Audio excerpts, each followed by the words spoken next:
Welcome back to the Global Business Report here on Arise News. President Buhari says Nigeria is more open to more collaborations with Spain for investments. Buhari said this yesterday at a bilateral business meeting organized by the Spanish Chamber of Commerce and the Federal Ministry of Industry, Trade and Investment in Madrid, Spain. He said investors need to look beyond the challenges currently facing the world and focus on the opportunities that they present. Netflix, in response to Wall Street selling its stock, which is down about 40% year to date, has taken cost-cutting measures such as axing more than 150 employees or 2% of its workforce. TV and other parts of the company have taken their hits, but a pointed focus is in its features division. As it moves forward, Netflix wants to focus on making better movies and releasing fewer than it previously did at a gluttonous pace. However, on Netflix's last quarterly earnings call, co-chief executive officer Ted Sarandos pointed to big event films like The Gray Man and Knives Out 2 as a way of driving subscriber growth. Gray Man, starring Ryan Gosling and Chris Evans, is a $200 million plus budgeted film directed by Avengers Endgame duo Anthony and Joe Russo, hitting theaters July 15th before bowing on the streaming service July 22nd. Tanzania has reduced the cost of fuel effective Wednesday following a $43 million fuel subsidy that the government announced last month. According to the Energy and Water Utilities Regulatory Authority, effective Wednesday, the retail price of petrol actually fell to 2,994 shillings from 3,303 previously to the subsidy being announced. Diesel also saw a reduction, but kerosene stayed the same. Safaricom and Visa have introduced the first M-Pesa Global Pay Visa Virtual Card. The launch of the new M-Pesa Visa Virtual Card opens global shopping for Kenyan consumers, allowing secure cashless payments at more than 100 million merchants in over 200 countries through Visa's global network. Joining us to discuss further is the CEO of Alpha African Advisory, Sanyade Okoli. Good morning. Great to have you. Thanks for joining us. Morning, Reuters. Is this all good for Kenyans with the access to a larger global market through this virtual card? It depends on what side you're sitting on. I think generally, yes. For the consumers, absolutely, because it enables them to more fully participate in other sort of, subscriptions. For example, Netflix. You just mentioned Netflix, and being able to buy things online on Amazon, etc. But it did make me wonder what it meant for local retailers. Because what you will find is people who would ordinarily be forced to buy things locally now have greater access and can buy things internationally. And a company like Amazon ships back onto the continent. Right. So it's going to be interesting. But certainly for the consumer, it's good news. We've talked about Safaricom in the past and M-Pesa.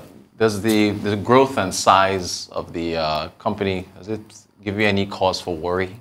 Absolutely not, because I believe in free markets and competition. So, if they're doing well, they can keep going.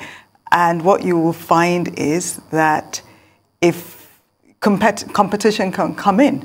But no, it doesn't worry me. Doesn't worry at all? No. Kenya, financial inclusion rates of, I think it's 8 in 10 Kenyans that have access to financial services. Is that I guess, a justification for what Safaricom and M-Pesa, its products, is doing there? Absolutely, because what you will find is, I can't remember the exact statistic, but quite a significant proportion of their subscribers don't actually have bank accounts. So it really has helped with financial inclusion. And I know that there are questions and arguments as to the extent to which we should have the same model across other parts of Africa. But my view is that whenever you see a good model in one place, you cannot always expect to import it lock, stock, and barrel to another country, because you've always got to look at the dynamics operating in that particular environment that made it so successful, but also the dynamics that were occurring at that particular time. What was going on locally and globally when Safaricom launched M-Pesa is very different to today, when we have, for example, cryptocurrency, etc. We have more digital forms of currency that can be used. So you've got to look at what prevails in the particular country at the particular time to determine the best solution. Gotcha.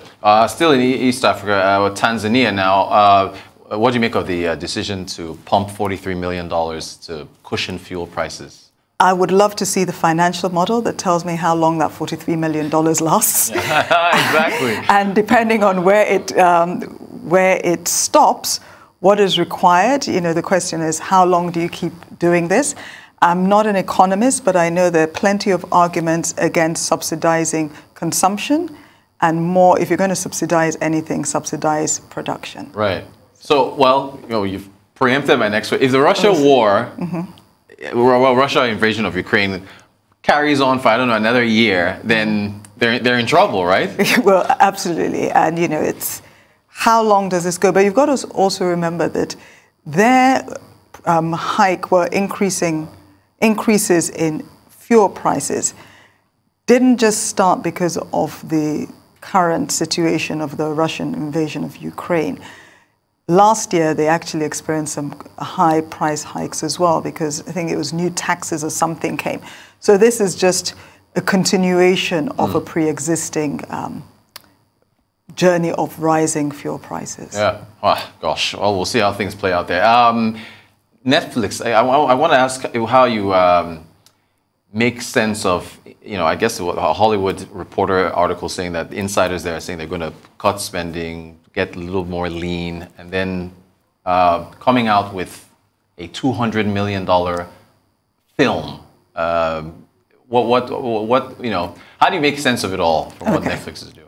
In the first instance, they're going to launch like one of these films in July, which means they already spent that money. Ah, okay, right.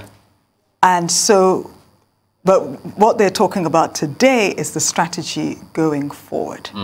So I don't see a contradiction there. Okay. But also, what they're talking about going forward is having fewer, better quality movies. Yeah. Because we all know, I don't know about you, but admittedly, when I'm on Netflix, if I see any movie that's an original Netflix, I keep it moving. Okay. Because of the reputation that some of them are not the best of qualities. Right. So they're saying fewer, better quality movies, and being prepared to spend more on some of those movies, not necessarily at the $200 million mark, but I saw an example saying, whereas in the past they might have made 2 movies at $10 million, they might make 1 at $20 million. Right. But having said all that, what is clear is that they're still feeling their way forward. Okay. They know they don't have all the answers, and they're having lots of discussions within to say what is the best way forward.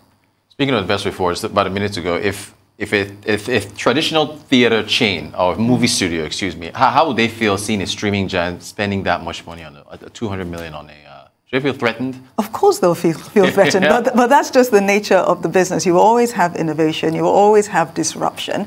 But, you know, interestingly, even like Netflix, they feel threatened right now because you have the Disney Plus and Hulu, etc., that have been very much eating their lunch. It's always going to be like this, and you just got to keep innovating, and you've got to just stay current. You know, in the past where you could have a dominant position for decades and decades, no more. No more. That's the fascinating thing about markets and open markets and competition. Sanyade Okoli, CEO, Alpha African Advisory. Thank you so much for joining us. Good seeing you again. Thank you.